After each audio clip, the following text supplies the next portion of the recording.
The way I just seen this nigga Tanjiro just go from water breathing to fire breathing to sun breathing, sun gazing, fucking thunder stepping, sister damn near getting sent to heaven, making it out of certain death situations that niggas will need Orihime to get him out of. If this man don't get promoted to Hashira on the first episode of next season, I'll suck a.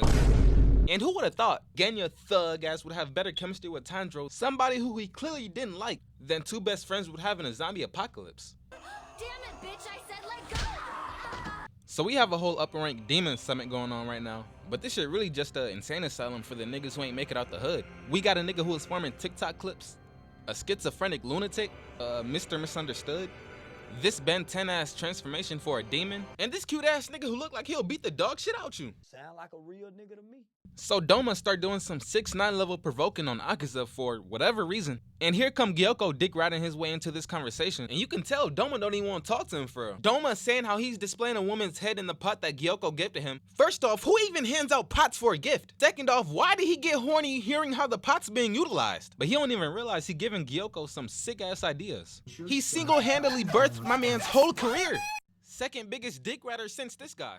This NPC swordsmith was on his way back from the hot springs at midnight, like he doesn't know what verse he's in.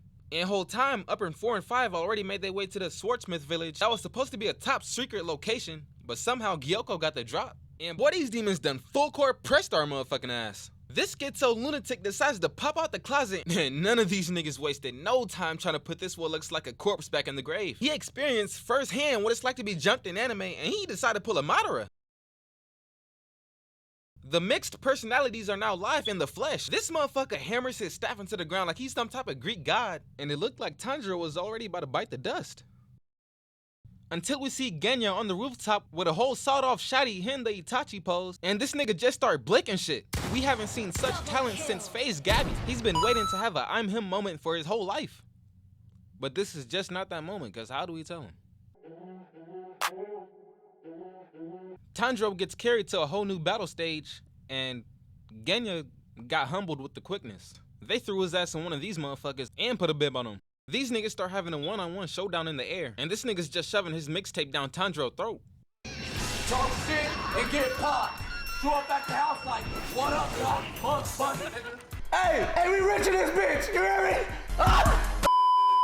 After getting swatted away from the fight, Muichiro's on his way back, and he's a kid about to be this fishes / demon hybrid, whatever you want to call it, next meal. And he having one of those inner monologues about how there's a bigger, more important matter in our hands. Basically, he leaving the kid for dead.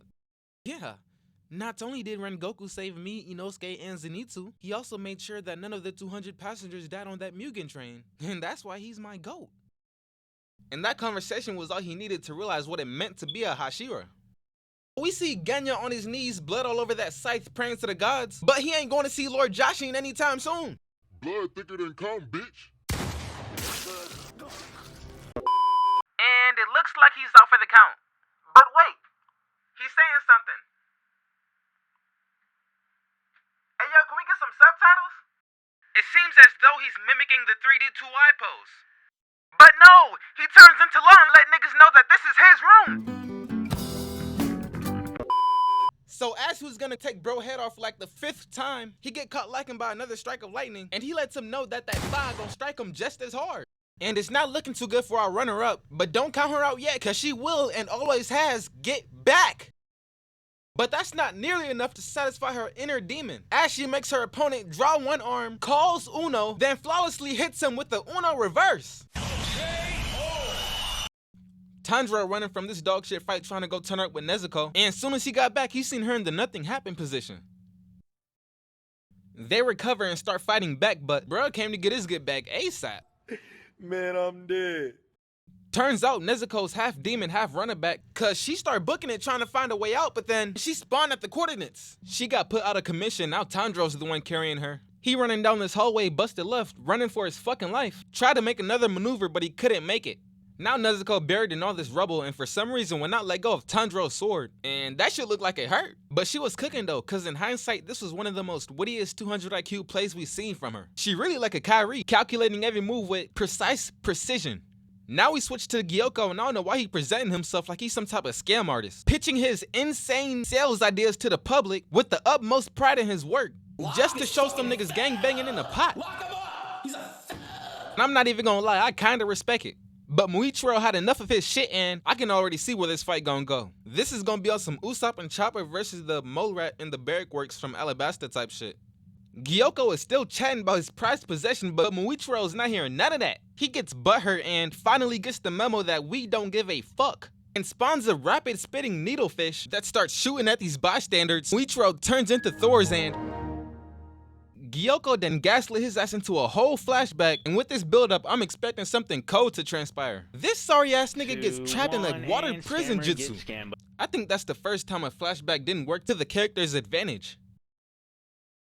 So apparently there's different ways to turn a sword into a red blade, and Nezuko's blood can manipulate his blade to mimic a red sword. It might as well go ahead and tell us what the fuck is in Nezuko's blood, cause this shit's just as confusing as cursed energy. And it's about time he got a power up, cause I'm tired of seeing him get tossed around like a ragdoll. So he hyping himself up, having a whole Naruto moment, and he got these demons shook.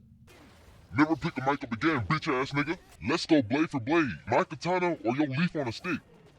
And I got a dragon for your lightning. Let's see who strike first. Now let me just style on you niggas and show you that I'm him. He made an album cover on they dumbass. Wouldn't let that shit happen to me though. At this point, Tanjiro thinks the way to kill these demons is to decapitate them all at the same time, and it looks as though mission's complete. The whole time, the main body's role-playing as PG and Kawhi in the playoffs. This man Genya done popped a perk and now decide want to be on BT with everybody now. Look at him foaming out the mouth. Nigga done turned to a junkie on his first high. Tanjiro need to give his ass a cookie like Day did Baby D, but he decided to hit him with the Janae Aiko Riz and look into his soul. What type of interaction is this? So Genya start chasing after the main body. They done got this man so stressed to the point where he start dissing his own dead homies. So he goes in for the finisher just to find out his sword is less durable than Anthony Davis. We get thrown into another flashback to see the origins of these ignorant thug brothers. It turns out they weren't always this way.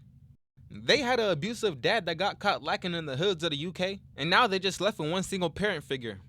And one night their mother was out later than usual, so Saname went to go investigate, leaving their 4 younger other siblings in Genya's care. And this just looked like a big old happy family. What can possibly go wrong? Everyone ups and rushes to the door believing that their mother made it back. But we just get a POV of what happened to the Kamado family. Saname comes through for the save and puts his butcher knife to work. You better not ever try it again. And these kids did end up being right. That figure in the door was their mother. Somehow she was turned into a demon, and now Genya and his brother don't have the same relationship that they once had due to Genya blaming his mother's death on Saname. Like, they don't even claim each other as family no more. Genya starts accepting death at this point, but Tanjiro comes in the clutch and saves his life. These Kamado siblings is really looking like Brown and Kyrie right now. It's something in their blood we don't know about. So Tanjiro take the back seat as he pushing Genya to be the one to behead the demon. At this point, they're really just playing a game of last one to be a real nigga win. Cause Genya paid his debt off with interest. Man, how the hell is he still standing there gripping both weapons? Like, I just know after this arc, he gonna be in one of the meanest comas. Show probably gonna be over by the time he wake up. Knowing he's in no condition to behead the demon, he passed the responsibility to Tanjiro, but before Tanjiro can make a move, another demon spawns out of nowhere. These niggas just won't stop flexing the fact that they can multiply. Like, nigga, go multiply some hoes on your dick. So in total, this is like the 6th Giga nigga, but in reality, it took all those emotions to fuse in order to make this final boss, and his spiritual pressure got all these niggas trembling. And he got the nerve to call us villains. Like, nigga, y'all put up on us. You cannot win with niggas like this. The way he able to articulate his words together, he would be able to sway a lot of motherfuckers if he wasn't a terrorist. Buddy over here thinks he's the moral authority. Tanjiro start calling him out on his bullshit, saying how he smell over 200 humans coming from him. And this nigga say, it has nothing to do with you. Yes, it ain't no reasoning with this guy. Let me go get Hollow Ichigo. This should be handled in 2 seconds. We switch over to Muichiro and he's still drowning. He tries to put the last of his energy into an attack, and all that shit made him want to do is accept his fate. Gyokko walks into the shack where Tanjiro's swordsmith is forging his blade, and he just doesn't pay blood no mind. Gyokko start trying every provoking tactic in the book. He even broke his prideful mask off, and he's still locked in on that sword. Now Gyokko feel like he got something to prove. So this kid comes to help Muichiro, but he starts getting attacked by this demon crab, and for some reason he decides to blow air into the water. And that's that anime convenience shit I'm talking about. I don't even think I'm coming to that conclusion if I'm in this situation. And this kid's half my age. My boy finally get freed from out that prison, and you know every convict got a couple stories from the time they served. I'm talking about this motherfucker's ass was so fat. So now he lacking in strength and motivation. And what have we learned for that to be the formula for? Bruh, they gotta be in competition with that notorious swing set. Long story short, his father a butcher and his mother got the Roro. His father went to go seeking for a cure, and he ain't do nothing but secure his spot in 1,000 Ways to Die. The next day, the motherfucker was dead. Kaido, you have 24 hours.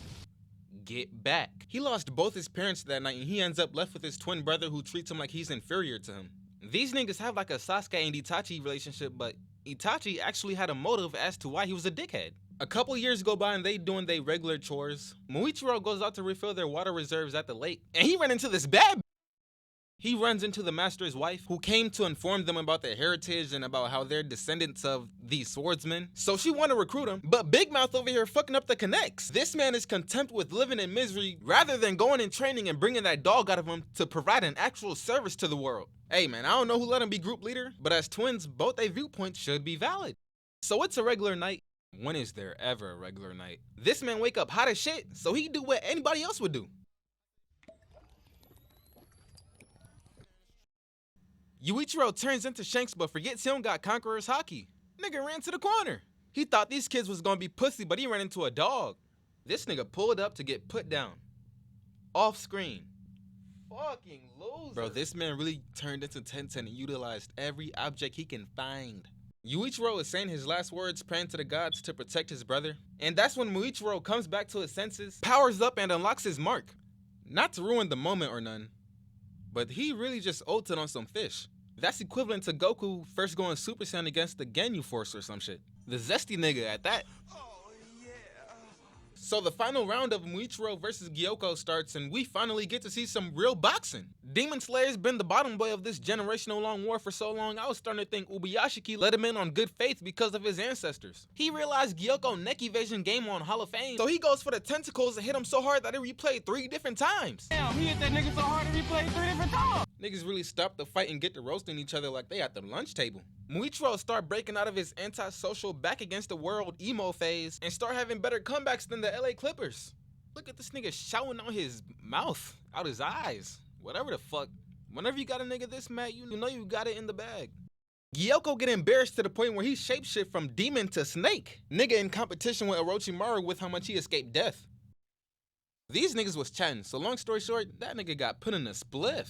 We cut back to Tanjiro and I'm getting pieced up by the final boss, and Mitsuri, the love hashira, remembers this is her season to shine. She was not playing when she said she joined the ranks to find love, cause who is she showing out for? Out there doing more flips than Duke Dennis. She got my boy Tanjiro mesmerized the way she's styling out there on their ass. We only like 2 minutes into the fight, and I done already seen her use more jutsu than I seen Kakashi use the whole series. She hands down gotta have one of the best fight styles I done seen in this show. Cause how the hell do you get out of this? Blood is doomed. He resorted to foul play. He let her get that close on purpose, knowing his breath kicking more than Liu Kang. Had her ass doing one of her best impersonations as Luffy. Tanjiro and them start going after the main body of this upper four, and I didn't feel like I said this 10 times already. And they get attacked by this wooden pillar that's holding hantengu. So Genya decides to turn into Mike Tyson. They break open the wood, and the motherfucker do what he do best. When I catch you, I'ma cut your off, nigga. Bro, this nigga Genya has had enough of his bullshit to the point where he pulls a whole tree from out the ground and throws it at that nigga. Shit getting so bad to the point where the writer don't even know how to go about it. Until they cook up some LeBron level cap, cause how the fuck did he learn thunderbreathing? This nigga just remembered Zenitsu telling him how to fucking activate the shit. You would think this is finally the end of the line for Buddy, but in all reality, Tanjiro's sword gets stuck in his neck, pause, and this nigga start getting choked out. This wacky ass chain of events that's going on right now. Genya tries to come help, but hantengu decided to give him a 2-for-1 special. So Nezuko sets this man on fire. Genya tore his arms off his body, and he realized these motherfuckers is not the ones to be played with. Meddling kids done drove my mans to the edge. I would feel sorry for his ass, but he knew this was a jumping game from the jump. As soon as he strayed away from his personalities, it was over with. He wants to go replenish his strength and starts chasing down these people he smelled nearby. And whose idea out of these three was it to go hide in the open field behind some rocks that's not even providing cover? Tanjiro was about to make his way over there at lightning speeds, but I think he done hit his head a little too hard because he forgot that he doesn't have his sword in his possession. But Muichiro comes in clutch, or comes in convenient, and brings him a replacement sword that nezuko. I tried, my nigga. Been putting his blood, sweat, and tears into, still not being done honed, by the way, and was finally able to take his head off his shoulders and put him on the front cover of GQ magazine.